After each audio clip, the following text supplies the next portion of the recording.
Hello everyone, welcome to my channel. I hope everyone is having a wonderful day.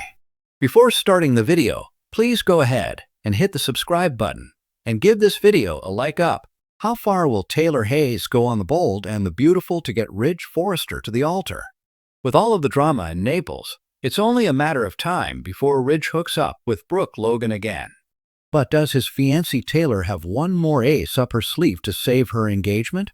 There's nothing like a daring water rescue and having your life flash before your eyes to remind you that you are marrying the wrong man.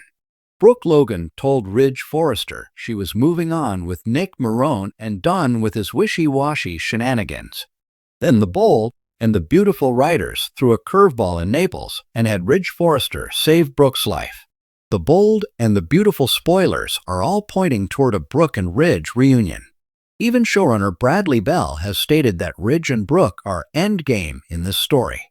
But Taylor Hayes isn't going to let her men go without a fight. After all, she just popped the question and began wedding planning. Will she do something shady to make sure Ridge doesn't leave her? When Taylor returned to Los Angeles, she was having heart problems, and it was later revealed she was suffering from broken heart syndrome. It was literally killing Taylor seeing her ex-husband with Brooke Logan. Taylor ended up being fine, and her heart problems abruptly stopped once she and Ridge go back together. But word on the internet is the heart palpitations will hit as soon as Taylor learns about the sparks flying between Brooke and Ridge. Will Taylor fake heart problems to make it impossible for Ridge to dump her? Who do you think is the best match for Ridge? In the land of weddings that rarely go as planned, the Forrester estate was buzzing again. Fresh white orchids trailed from every chandelier, golden table runners shimmered in the afternoon sun, and the hum of guests' conversations filled the air with anticipatory warmth. This wasn't just any wedding. It was the one everyone swore would either cement a love story for the ages or implode spectacularly. And right in the middle of it stood Dr. Taylor Hayes, wearing a calm smile that didn't match the chaos brewing beneath the surface. Taylor wasn't the bride. That honor, or possible curse, belonged to Brooke Logan, who was about to walk down the aisle toward Ridge Forrester for what felt like the 47th time. Yet this wasn't about another Brooke and Ridge merry-go-round for Taylor. This was about stopping a mistake before it became legally binding, and she had a plan. The idea came to her in the quiet moments of the previous night, somewhere between her second glass of wine and her fourth replay of Ridge saying, "Brooke, you're my destiny." A phrase that, frankly, she'd heard him say to her, too, more than once. She realized that no amount of heartfelt speeches, emotional appeals, or logical reasoning would make Ridge reconsider. No, Ridge Forrester was a man of impulse, and nothing short of a dramatic, emotionally charged event would pull him out of his tunnel vision. That's when it hit her. If Ridge thought she was having a serious health crisis, he would stop the wedding, if only long enough to think twice. The morning of the wedding, Taylor dressed in a demure navy gown, her hair pinned back in soft curls. She dabbed a hint of pale lipstick on her smile and practiced her first move in the mirror. Hand to chest, quick inhale, eyes slightly widened. Just enough to sell heart trouble, but not enough to cause panic that would end with her in the ER. Arriving at the Forrester mansion, she was met with the sight of hope in full maid of honor mode, rearranging bouquets with obsessive precision. Carter was making sure the minister had the vows in the correct order. And Ridge? He was in the study, adjusting his cufflinks and practicing his vows in the reflection of a polished glass cabinet. Taylor waited for her moment. When Ridge emerged to greet the guests, she stepped into his path. "Ridge," she began, soft and breathy, pressing her hand to her chest. His brows furrowed instantly. "Doc? You okay?" "Oh, I don't know," she murmured. "It's just this strange fluttering in my heart. I thought it was nothing, but now—" She let her sentence trail off, her voice shaking just enough to make his protective instincts flare.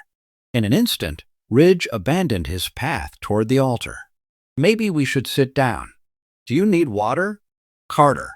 "Someone get water." She waved a hand dismissively, as though she didn't want to be a bother. No. The last thing I want is to ruin your wedding." That sentence was strategic. It planted just enough guilt to anchor in Ridge's mind. Guests began to murmur. Brooke, radiant in her gown, peeked from the upstairs landing and saw Ridge kneeling beside Taylor, holding her hand. Her smile faltered. "What's going on?" Brooke called down, the lace of her veil trembling slightly. "Taylor's not feeling well," Ridge replied. Brooke's eyes narrowed, an expression she'd perfected over decades of romantic warfare. She descended the stairs in slow, measured steps, the train of her gown whispering behind her like an omen. "Not feeling well or not wanting this wedding to happen?" Taylor feigned a wounded look, lowering her gaze. "Brooke, I assure you, the last thing on my mind is interfering. I just can't shake this heaviness in my chest." She leaned back into her chair, adding a light tremor to her hands. By now, most of the wedding guests had formed a concerned half-circle around them. Steffi arrived in a rush, kneeling beside her mother. "Mom, are you okay? Should I call an ambulance?" Taylor gripped Steffi's hand tightly. "No, sweetheart. Let's not make a scene." She turned her head toward Ridge, her voice softening. "Ridge, do you remember when we were in Aspen and you stayed up all night with me when I had that scare? You wouldn't leave my side until I was sure I was okay." The nostalgia was intentional, a reminder of their deep bond. Ridge's eyes flickered with memory, the same look he got when recalling the simpler days before endless Logan Forrester feuds. Brooke, now standing right behind him, crossed her arms. "Taylor, if you're truly sick, we'll get you the best care. But if this is about stopping the wedding, it's not going to work." Taylor smiled faintly, her eyes shimmering. "I would never stand in the way of your happiness. But maybe fate is trying to tell you something." Her words landed heavier than she expected. Ridge stood, rubbing the back of his neck, glancing between Brooke and Taylor. "Maybe we should wait until Taylor's feeling better." "I don't want to. I mean, this is a big day, but..."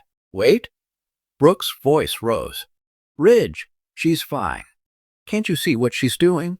Steffi stood protectively in front of her mother. "Brooke, this isn't about you. Mom could be in serious trouble." Hope stepped forward, attempting to defuse the situation. "Maybe we should take a pause, just to be safe. The ceremony can wait an hour." Brooke spun toward her daughter, incredulous. "You too?" Ridge finally took Taylor's hand again. "Doc, if you're not feeling well, I can't just ignore that." The wedding's perfectly timed momentum was unraveling like a snag in silk. The minister shifted uncomfortably. The harpist in the corner looked to the coordinator, who simply shrugged. Act 5. The truth slips. Taylor hadn't expected the plan to work this well, or to make Ridge's eyes soften in that way she remembered. But as she basked in the small victory, guilt began to creep in. She wasn't sick. She was just desperate. Steffi leaned closer.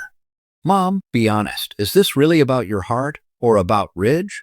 Taylor hesitated, her breath catching, not in fakery this time, but from the sharp edge of her daughter's question. "Steffi, I just didn't want to watch him make another mistake he'll regret." Steffi's expression shifted from concern to conflicted understanding. Before anyone else could react, Bill Spencer's unmistakable voice cut through the tension. "Well, isn't this something?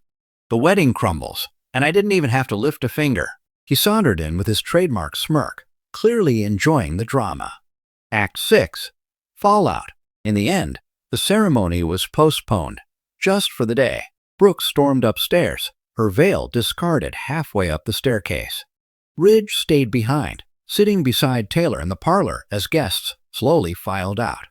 "You scared me," Ridge admitted quietly. "I still care about you, you know." Taylor met his gaze, a flicker of regret in her eyes. "I know, Ridge. I just needed you to think about what you're doing." Whether Ridge would thank her or resent her was yet to be seen. But for now, Taylor had achieved her goal. The wedding was stopped, the seed of doubt was planted, and the next chapter of the Forrester saga was guaranteed to be messy, just the way it always was. If you'd like, I can also write a follow-up episode showing Brooke confronting Taylor privately and threatening to expose her fake heart scare. That could turn the drama up another notch. Thanks for watching this video. Please subscribe to our YouTube channel and stay with us.